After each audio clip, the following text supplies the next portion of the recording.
DRX remaining on the blue side, so correct colors for both of these teams. DRX, of course, very blue. T1, very red. Red side, blue side, you love to see it. But what we'd like to see is a game 3. Yeah, thanks, Wolf. I needed it. Now everyone is very clear on where we stand in terms of side selection and where the players are playing and what colors the jerseys are. They were very confused before. No, I know. It was really useful of me to do that. It can be quite tricky, and if you know, some colorblind watchers might actually appreciate it. Did you know the most common colorblindness is actually red-green colorblindness? Yeah. Why are our traffic lights red and green, Wolf? Answer me that. I don't have an answer for you. I know, it's just silly, isn't it? But they also have shapes, so it's okay in positions. They do have positions, so just make sure you tell them that left and right, or up and down, depending on which country you're in. Okay, Kalista going to be the final ban here, as once again, it is going to be the Poppy, Varus, and Kalista, this time in a slightly different order. Same thing to be said for the first couple of bans on the side of T1, but it's Ezreal following up. Vi is up, so we could see a first pick Vi here for Sponge. You know, that empowers Yukao with a lot of different champions where he could potentially carry. But I'm seeing a Rich nod, and last time Rich nodded at Sponge, it was a Sponge first pick. But I'm not 100% sure. It feels like an angle where you certainly could just lock the Vi, and that is what they will do. Do you know, there's something that's really difficult that's been written in chat. This guy says, Atlas, if you read this, say yippee when Teemo is locked in, but Teemo's probably not going to get locked in, so how would he then know that I read his message? He's just banning you from saying yippee, now you can't say it. Oh, no. Oh, wait, but I said it when I read out the message. Oh, no, it's doomed. Okay, Ambessa and Misfortune. Pretty good 1-2 punch after the Vi was locked in. I'm pretty frightened, although... There's no Rel. The nameplate does say Doran instead of Zeus, so, like, Doran Ambessa, this is where he's going to have to show that he can play more of that carry style, and hasn't really been the way T1 has looked, although he did have a decent Rumble game, I guess. I want to see what Yukao wants to play with his Vi more than anything else. You know, is he just going to play Ahri here, which is the most boring but standard and quite strong pick, as they will take the Aatrox here into the Ambessa, which has been a pretty good matchup for the Aatrox. Aatrox is in a pretty good spot right now. We've even seen this champ blinded a few times this year, but it's a question of, you know, what Yukao is playing, because he is, again, the most consistent player here, and I know it's crazy, especially when you look at the breakdown we have in the space. Oh, Vi Ahri? It is going to be the Ahri, so it's another champ where you can proc electrocute, put some pressure on Faker, you got some jungle attention, maybe you can take over the game. Quite strong into Misfortune as well, because he's very immobile. I'm just going to write Talia in here. Oh, but it's Silas instead. Never mind. That is fighting fire with fire. I was really expecting the Talia to come in. It felt like it was already so powerful into the amount of dashing that has been set up. But a lot of people do like to pick Ahri into the Talia anyway, because she can get out of the way of the threaded volley relatively well. Kai'Sa ban was super obvious because it's Teddy, first of all, but perhaps arguably more importantly, they already have so much good dive set up here with the Ahri and Vi. And Guma will never want to play Kai'Sa. No, not in most cases. I mentioned it earlier, not a pick that he's known for, often criticized for on the rare occasion he plays it.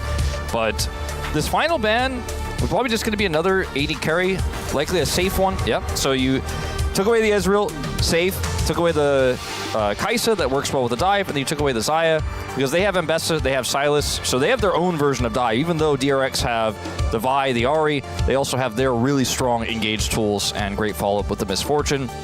I'm maybe a Maokai here? Oh, it's a Sivir angle for Teddy.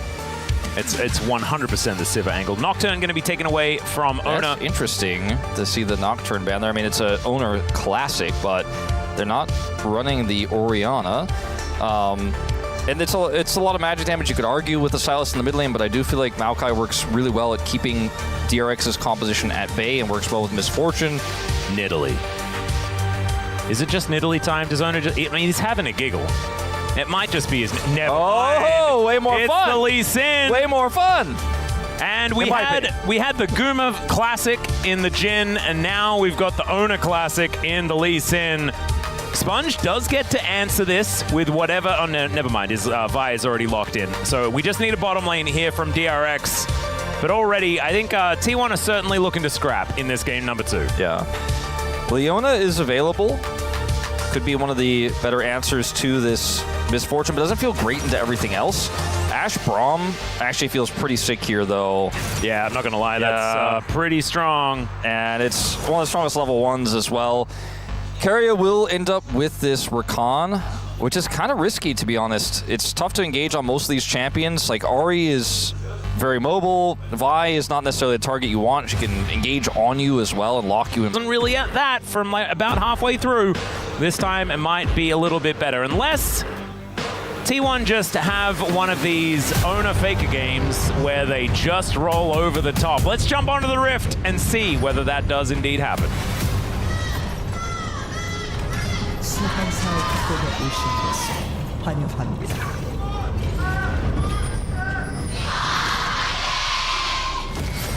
All right, here we are, ladies and gentlemen, onto the Rift for the second game of our final series of the night. T1's debut series started off with a bang with a Game 1 victory, and now seeing whether they can do it again up against DRX here in game number 2. DRX, though, as you can see by the champions that are listed on the left, pretty good, you could say.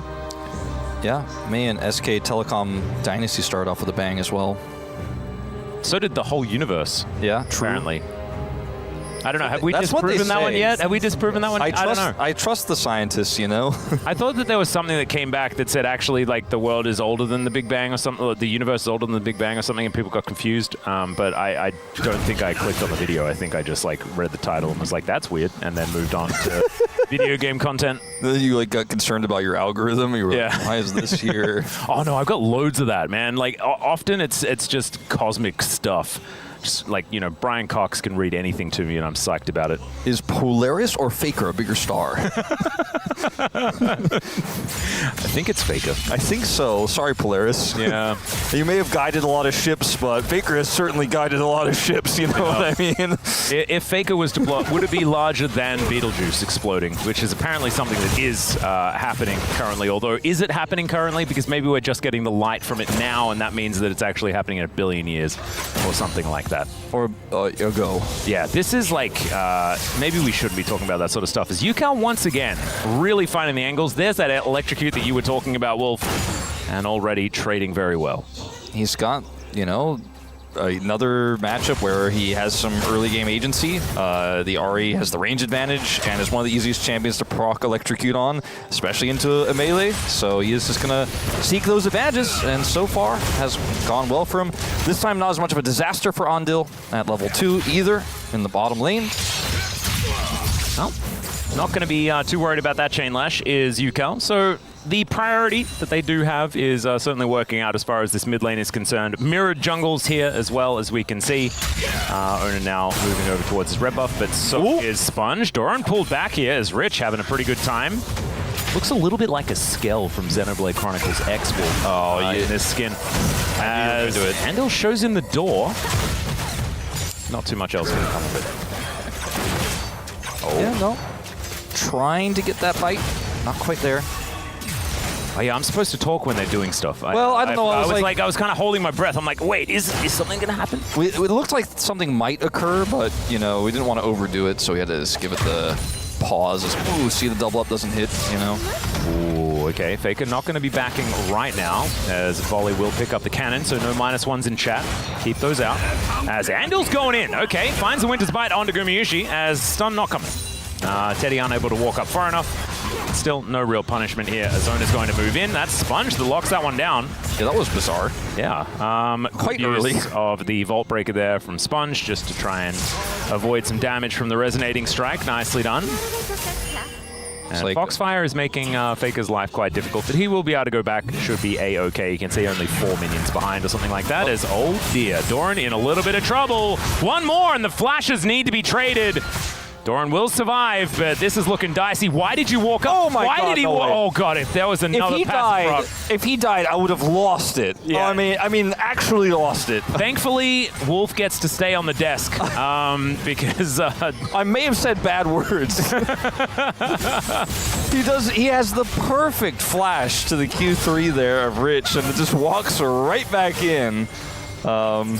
Yeah, I mean, he was trying to showcase the release diff in terms of the release date of the champions, but definitely playing a little bit close to the sun there. Yeah, more cosmic vibes with the chat, with the conversation here, Wolf. You love to see it, keeping it relevant. Faker is still yet to teleport back, does manage to pick up the cannon here as Andal's moving on up. That could actually just mean a plate going on over to UCal.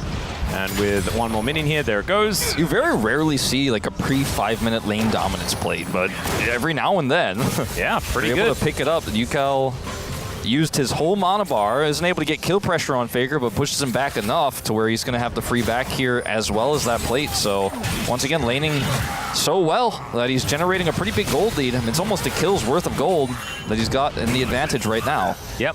And we're reminded as well of the fact that, you know, this was another champion on the list of rich champions. It was Gnar, Jace, and Aatrox, and Lucian when he made his debut. And it just shows that his Aatrox is still looking pretty good. Yeah. As fighting against Doran here, that time able to avoid the third Q. And Doran trading nicely there. So Cast a Curse in full effect. Chronicler would say that they're not real, but I'm pretty sure they are. That was just proof. I mean, I think we've had quite a few of them to showcase that it's actually a real thing. Yep, it is. We are looking to potentially have a big skirmish here around these grubs, as unfortunately for Faker, he has no prio here. He's sitting at full health and can steal the Ahri ult to zoom over. But looking pretty good for DRX going for the contest here. Teddy is level 4 though. All right, Faker has stolen away an ulti here, as UCal could be in a bit of trouble, but the charm will land. Sponge moving over, only level 5. As Ona still onto these grubs. Oh dear, okay. Still, that doesn't mean that Sponge can press an R button because he still doesn't have that one available. One grub has now been taken as Carrier looking for a grand entrance angle. The charm goes wide. That could spell the end for UCal, but still looking for an angle. Flash out from Sponge as Guma level 5, but does have that make it rain to slow him down. And DRX not able to get any joy when it comes to these grubs. T1 should be able to just go back and grab the third one if they would like it. Man, that tempo hijack from Faker was actually insanely high value. Just pushes UCal away. They're able to get the faster group there. And it's just moments like that where you're like, sure, 200 gold down, doesn't matter. Is Carrier... He's just going in. Ona might be able to take away the blue buff, but no, early smite there. As once again, Sponge looking for an angle, but Andal just gets himself out with the flash. Great flash from Andal, because if he doesn't flash at that exact moment, he might get insect, which would have been a disaster. Well, not the full insect, but a flash kicked into... Which insect? Probably Dragonfly. Ah, yeah, cool. Splat on the, windshield kind of situation. Yeah. But he flashed it. It's okay. He's good. Yeah. So no insects for Andal, and that is a good thing. Yeah. He is down his flash now, though. And no kills in the situation, but I feel like T1 played that incredibly well. Faker down on CS, down on gold, like I was saying, but makes the play to end up getting a positive trade onto UCal that allows T1 to hold that aggro. Oh dear. UCal? Sorry, Andal. Getting a ward in and isn't actually going to get punished. I was a little bit worried there, but you could see that UCal had roamed up from the mid lane. And Carrier thinking about trying to find an angle here. Winter's Bite coming on through. Connects onto the Rakan as they turn their attention to Gumayushi. Level 6 now picked up. Teddy with the arrow. Well, there was an angle there for an arrow as Guma was channeling, but they don't commit. That was scary. He does have cleanse, of course, but... Yeah, getting that cooldown still would have been worth. Yeah. Probably wanting to look for perhaps a different... More guaranteed the dragon is up and available, so maybe a fight around there could have been an option. I mean, Andal is playing super aggressively this game. This is the kind of confidence we really didn't see from this guy on the Freaks. He's just really looking like, he's ready to scrap at any moment. He's trying to extend this early game Braum opportunity super late, even after losing his flash, goes straight in on the owner, trying to cause some chaos there. Doesn't end up leading to any kills, but, T1 is a very high bar that you set, so plays like this looking good is... Whoa! That was a pretty good arrow. Actually connects. Nailed it onto Ona. Well played. Accurate. Nice work, Teddy. Just watching DRX play this well in this early game against an incredibly strong team is giving you hope that there's massive improvements that have been made. 100%. And they've been doing a lot of studying. It was something that Sponge actually said in an interview talking about the fact that they had studied a lot of what the top teams have been doing. As Rich worked out killing the AD carry in a top lane 1v1 is a good way to do it. Pulls Gumayushi back, but he is able to survive. It doesn't go for a flash play or anything like that, knowing that Guma also has his flash available and has that turret there. Andil, you know, in the mid lane, trying to make something happen, gets his ult hijacked. Faker just drops that one down. Nothing occurs there, really. As one of our longer first bloods. Yeah, this one's taking a while, and things are extraordinarily even. 3 grubs went over to T1, but that is it when it comes to the objectives. Owner looking to augment that with a dragon at the same time, but now Sponge has an R button, presses it, the charm is going to be found here, and this is the Ahri Vi combo. Not a lot Faker can do. Goes down very low, but Carrier, not enough to save him, and he's going to have to flash to safety as well. DRX, I mean, this duo doing exactly what it says on the tin. Looking really clean, looking really good. Faker was able to, with Carrier's help, at least deny Yukao the kill. Okay, Doran still able to offer a bit of damage back in that trade. I don't know if Owner can quite stick this dragon just yet. Whoa, Rich really finding a few of these combos. There's not a lot of killing happening in this game, but there's certainly a lot of trading and aggression. Yeah, certainly things are happening. Yeah, I think it might be a ruinous game, you know, with all the damage. No, not quite, but... ruinous game with like a 9-minute first blood and only 1 kill here at 11 minutes. Some of the damage done in lane and skirmishes does add up. And it is worth more now, and that's why we are actually seeing more of the ruinous outcome. It's not happening, but yeah, interesting early game here as Rich will use his Q this time to clear the wave. Yeah, I'm looking forward to seeing if Rich can actually find some value in some of these team fights as well, because he was playing a lot of melee Jace in the last game and missing a lot of shock blasts from range. So I think now, I mean, this is just better melee Jace. You just don't have the other form, and feels pretty good. Double Sunder Sky picked up at the same time for top and jungler. Synergy. Synergy indeed. Big spikes here for these champions. Rod of Ages, not necessarily a spike right now. We'll get back to you around 21 minutes in here for Yukao.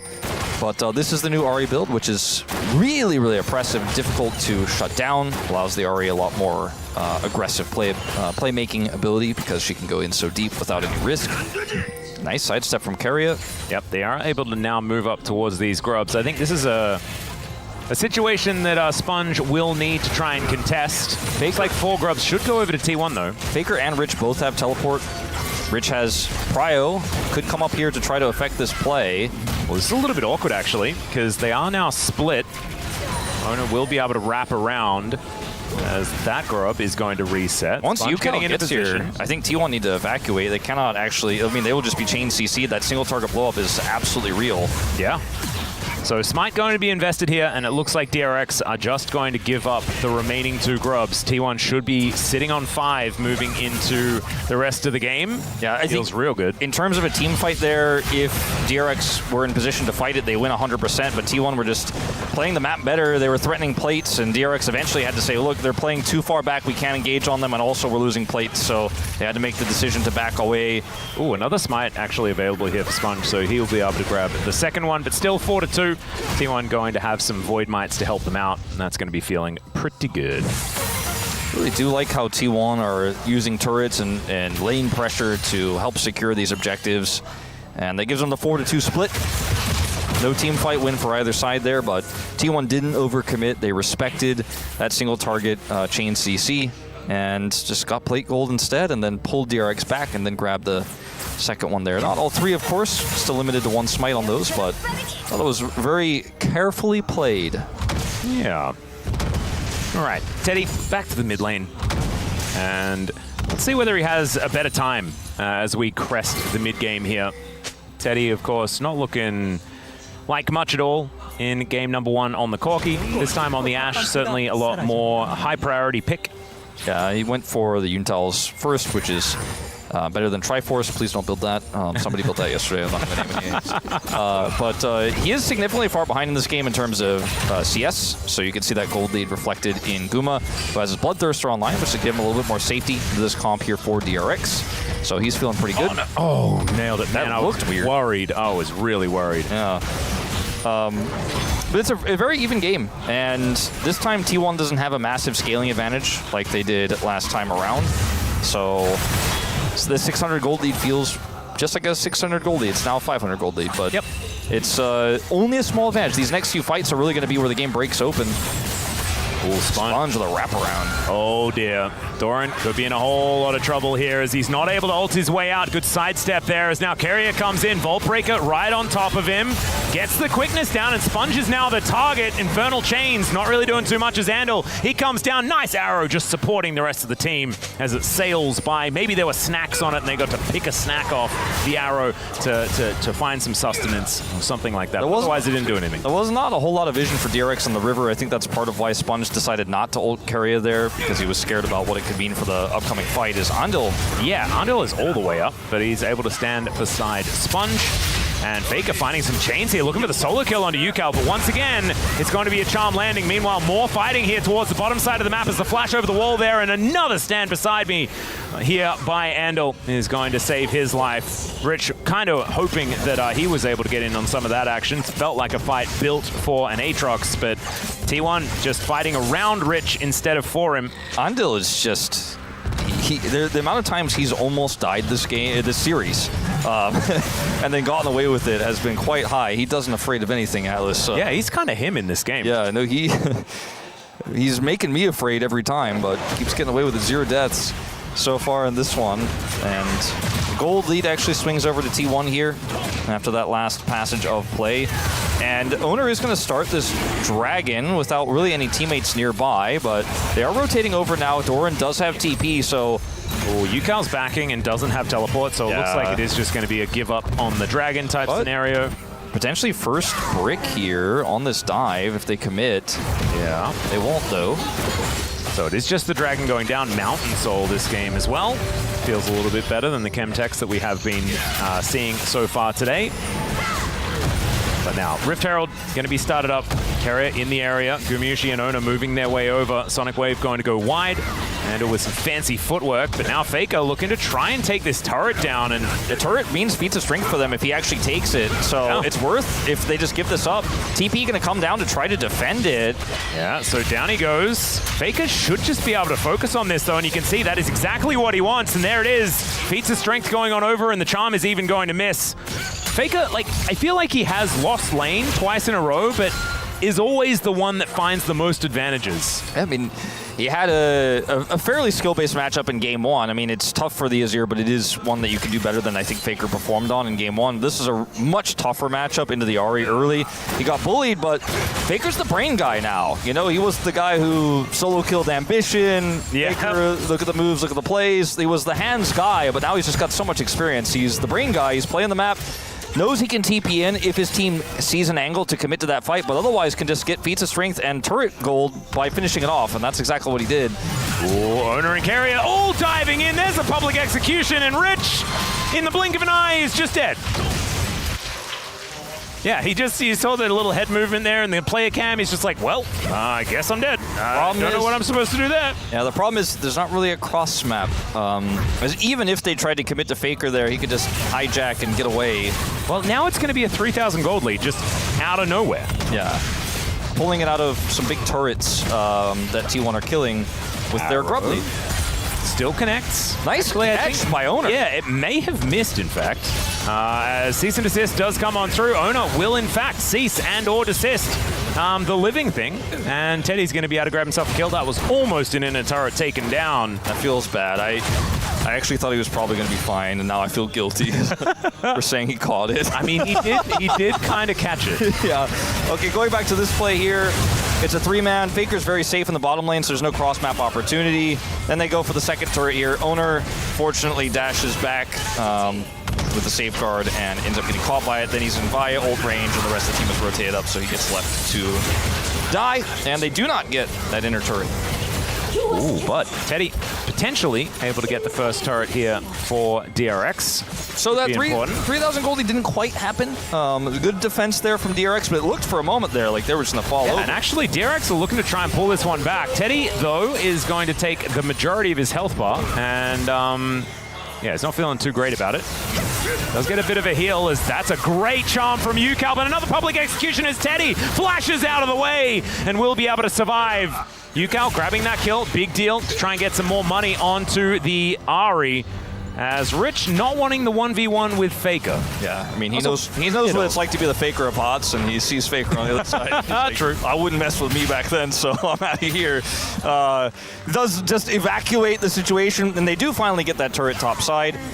So after 2 turrets narrowly dying, DRX will actually bring the gold lead back to their side, although it is very small. The lead still. It's been a very close game, I don't even want to say back and forth. It's been very measured on both sides. Rich this time actually managing to find an angle here. And we'll be able to win out on at least that trade. So, yeah, like you were saying, I felt like the gold was ready to balloon, completely out of control. And instead, it was fine. It was so saved by that arrow situation. Yeah. Like it was a nice attempt from Teddy. Unfortunately, owner he didn't know the angle. He ended up dying, but that really took a lot of the wind out of T1's sails on what could have been an incredible gold swing there. And then DRX get that top turret, take a small lead themselves. Dragon is up. This is sole point for Mountain Soul for T1. DRX absolutely need to fight over this. It's about a minute away, unfortunately, I think, for UCal's Rod of Ages to complete, but still doesn't have a second item either. Does have an Oblivion Orb, but this is not exactly the territory they really want to fight. There's the 10. Okay, he got it. Okay, so he was a little bit faster than I thought, so that's big. Yep, got the tick over, so slight level advantage here for UCal. Good. No second item for Teddy, but they do have a lot of control over this area. Herald dropped as well. I think T1 would be wise to consider giving this up.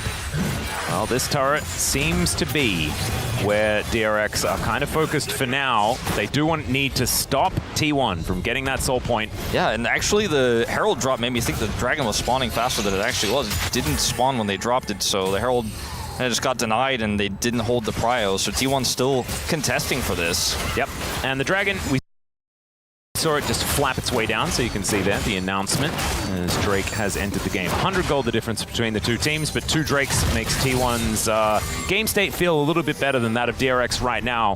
Faker waiting for something here. Didn't have teleport, so... Yeah, does manage to get Cosmic. It. So Cosmic Drive now completed. So 2-item spike comes in, does have that ahead of UCal. And interestingly, his Rod is later, so we'll get more value out of the level up he'll get. But unfortunately, he won't be here for this Dragon, so it looks like DRX are just simply going to take their first of the game. Now, with a pretty tanky, high-health Ahri build with some additional resistances, if they keep stacking these, UCal is going to love it. Yeah, he's going to be able to pick up his Leandres now as well, so that is going to be a decent spike. And with the Oblivion Orb also picked up just to avoid a bunch of the healing that they do have available, especially with Bloodthirster and Silas, like Owner on the Lee Sin as well. Fair bit of healing in the base kit. And the Gleaming Quill, true, from the Rakan. There are certainly some things there, so I can understand it. There's going to be Phantom Dancer done here for Teddy. Still wants to be... build it like a 3rd item probably feels the best when you're going for a build like this. This actually feels like, weirdly enough, Atlas, the most LCK game we've had of the LCK so far. Like everything's super slow, everything's super calculated, no huge errors on either side. Very tactical game, no massive draft gap between the two. Like I said earlier, I feel like if you take the nameplates off, it feels like there is one here for DRX, but the way T1 have played this draft so far and how coordinated they are and how well they play the map, it just feels like such an even game. Like everyone has the same pieces on what is an LCK chess game here. Oh, this may be the difference maker as Doran just dances around the minion wave. Rich will find the sweet spot, but unfortunately is losing out on the trade. Sponge just trying to stay in that fog of war as Teddy gets a shove up this mid lane. So 2 turrets to 1 is a large reason why things are still so even, with DRX having a few extra kills. Carrier taking a bunch of damage, but he's Rakan, so he is absolutely fine. Yeah, that's why he took a bunch of damage, but because he's Rakan, it won't be lethal damage. He's getting out of there. We have a really relevant question that was just asked in our group chat, by the way. Yeah. Valdez was wondering, because I often say about things written on tins, what does it actually say on the tin? As we're going to have to hold that thought. Owner throwing Sponge out of there. Delivered underneath the turret is slightly suboptimal, and immediately Sponge just goes down. Can they get the answering kill, though, as Doran is dancing away from the fight? Charm connects onto Faker, but he is still looking for more. Chains go wide. Rich still at full health, and Faker may have overextended, but he's got another dash. The cavalry are coming down, but they're seen on the vision as the quickness dives forward, and there's the bullet time. They take down the Rakan, though. It was an awkward situation, and the turret is also going to fall. Ultimately, in the end, I think it was just completely even. Yeah, it's just a 1-for-1 support for jungle.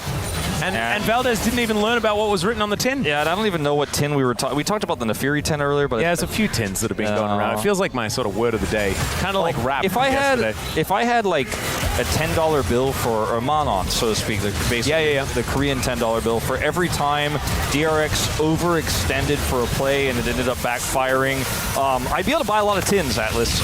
But luckily, this time it's not just a big overextension with no follow-up because UCal is super mobile, is able to get his way out of here, and the rest of DRX do show up here to help push this turret down. Rich takes a very long time with that Q there to actually kill the turret, which made me very nervous, but he does end up taking down Carrier with his squad there. Well, he didn't get the kill, but anyway, they end up taking Carrier down anyway, so it ends up being a trade. I was very worried that DRX were going to hyper overextend and give multiple kills to T1. They do end up pulling it off, grabbing that turret. The game is still even. They're looking for another turret here to make it basically dead even in terms of gold. Yeah, slight advantage, in fact, here for DRX. And by that, it's like 300 gold. Yeah, it's even. Yeah, it's nothing. So Baron has just spawned. It is another case where there's Arakan and Baron here towards the top side of the map. And last time the game was even, and then we had that situation where the Baron and Arakan immediately went down, and then T1 had a 10,000 gold lead out of nowhere, and the game was over. This time, T1 do not have Baron control. They do not have Arakan control. They don't have full vision in the river. It's, in fact, DRX who have those advantages. Ooh, Doran finding the opportunity where Rich doesn't have all of his buttons, and then nothing really happens. How many dashes you got, Aatrox? Aha! Well, 2, I guess. Yeah, that was a lot back then.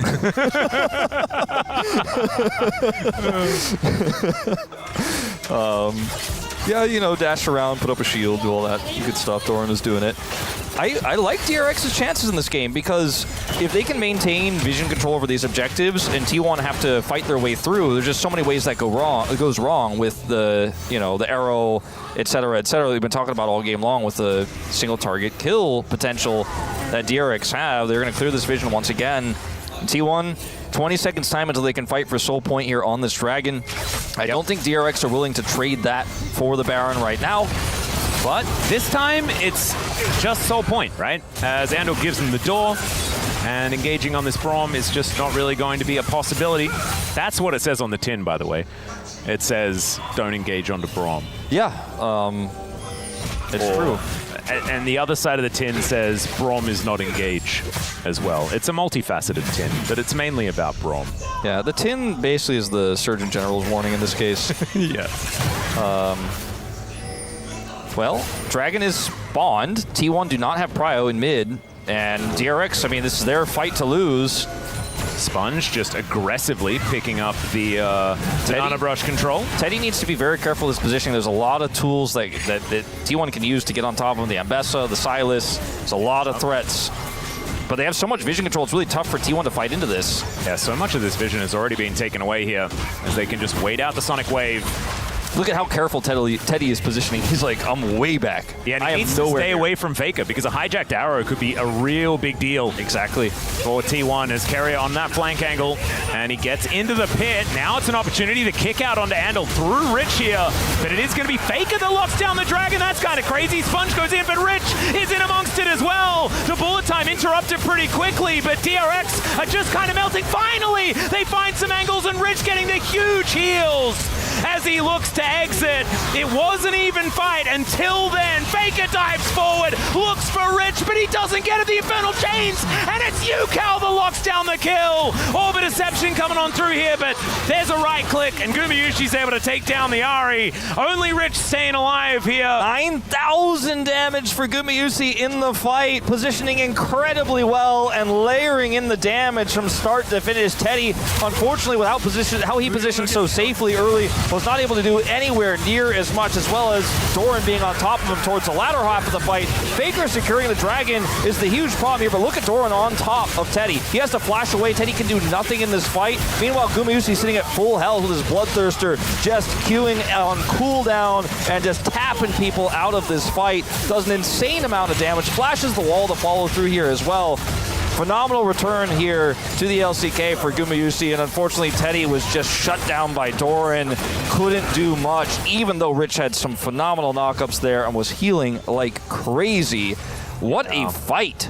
That was sick. And still, we walk away with a 300 gold lead for T1. Yeah. If they got the dragon, if DRX got the dragon, it'd be 2 dragons apiece, you know? And crazy. It's not the kind of blowout that we saw last time, and that's the great thing about this, because now we still get to see another fight. But something might happen. It might be about to be like that, because similarly to last game, T1 have full vision control here, and if DRX just trickle through, just like they did last game, it will be the exact same thing that happened in game 1. They are looking to do it. Single ward. Yeah, it's exact same situation as game 1. All right, well, the arrow is going to connect onto Doran. This Otacon is extraordinarily low as Yukal looking to make his way in. The public execution is fantastic as Faker is going to turn up as well. He picks up an arrow. Down goes Carrier to start this one off, but Faker's gone golden. He's bought so much time, and Rich just cannot do enough. He's now looking to get onto Doran in that backline, but he's just a distraction. As now Rich flapping after them, looking for a bit of an angle here, as it's only Guma and Ona that are left alive, and the Otacon, thankfully for DRX fans, doesn't fall amongst all of that. Huge heroic plays here across the board for DRX, and even though Teddy dies, both Rich and Yukal play the fight so well that T1 end up trading evenly, but it's not enough. Because of that, they can't actually continue to take these objectives. Remember, the Otacon is shredding some of these resistances as well, so it's really tough for Guma to just walk forward, so he's actually out of the fight for a lot of this early part. Doran goes in super deep, and unfortunately for him, isolates himself. It's a great stasis here from Faker, and yes, they take out Teddy super early, so he's not going to offer much damage, but because Doran is split off from the rest, they can't actually continue to chase or follow up, so it ends up being a pretty even trade, slight trade up for DRX, and they actually remain about 300, 400 gold in the lead. They deny the objectives, and unlike last time, they're actually able to show up to the objective as all 5 and get there before it's too late and actually end up securing the fight itself. Yeah, really nicely done. I swear, like, Gumayushi should be playing lethality because the angles on these ultimates have been fantastic. A little bit better than that arrow from Teddy that did go a little bit wide. But yeah, I mean look, that bullet time just didn't feel like it did quite enough as Doran once again caught out of position. The Infernal Chains pulls him back, but he uses the ulti, and Sponge is actually the one that falls down. This time, Kerry is able to keep himself alive, and Rich is trying to be the hero, but it's not enough. He's CC'd and put down, and now T1 will find themselves that advantage they've been looking for. And we had the fight, you know, we jumped into it a little bit late. I'd love to see exactly how the setup worked and how DRX thought they were going to win that exchange or the engage there, but put themselves in such a risky spot, and Teddy is just not able to actually front to back with his team when the front line goes in that deep and just kind of ends up popping. So it's Rich who thinks he's caught Doran here. Sponge actually ults onto the Ambessa, and then Carrier's follow-up here is so phenomenal. They end up getting the charm on the Sponge. He dies first. Carrier then gets a knock-up onto Rich to keep him out of the fight. Look at Teddy. Throws a volley in, and he's like, I'm sorry, that's all I got. You guys were way too far away. You were way too split. I can't offer anything here. And that's that. That's Otacon. That's Baron. We've seen this before. We just recently did, didn't we? Yeah, and so now it's 3.5k, the gold lead instead of 300. It's not quite the explosion that we saw in the last game, but that is before all these turrets have fallen down. And yeah, it could very well be. A lot of these turrets are going to be falling down. It could very well be very soon. Yeah. As we're on the way to 2 GAs for Doran and Owner. Okay, they're looking to try and lock down Faker here as Ona is going to stop Andal from following up. And Chains are going to connect. Faker going in one more time as World Enders happening across the board.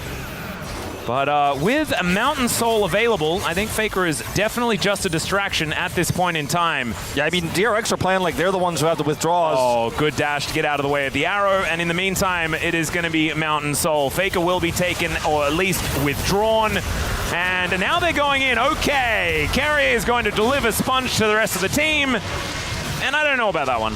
Yeah, I think Sponge was reminded about how his ultimate works by Carrier there in that moment. Yeah, and also reminded that the rest of his team was off killing Faker as Yukal going to be dashing away from Ona here. You mean withdrawing Faker? Yes, there we go. They were withdrawing Faker. Doran is going to try and ult, but does not quite manage to do so. Gumayushi just going to get them out of there as Ona is continuing to chase Yukal as much as he possibly can while the rest of his team are looking to win the game. Faker has popped back up again, and he is just going to teleport to this mid lane. Ultimate from Andal not going to do too much as Faker's going to land that arrow. That is no worries at all. Going golden as the rest of these Nexus turrets fall fall down. And T1, I mean, it was kept even for quite some time, but they dispatch of the Nexus immediately after finding just one fight that worked in their favor.